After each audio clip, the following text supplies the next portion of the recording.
Hello, this is Peggy Healy Stearns, lead designer for FabMaker Studio. Today's FabMaker quick tips are on the Weld Tool, found right here in the left toolbar. You can weld 2 or more closed objects. Make sure objects touch or overlap. Drag around all the objects to select them and choose the weld button. You can also weld objects you create with the Lines tool. And you can weld some library and imported graphics. But you cannot weld objects if one is completely inside the other. Welded objects share a single outline and color fill. You can change both. You can unweld a welded object.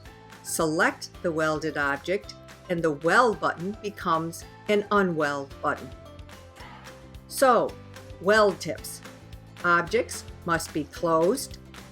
Objects must touch or overlap. You can unweld a welded object. Play around, design something, have fun.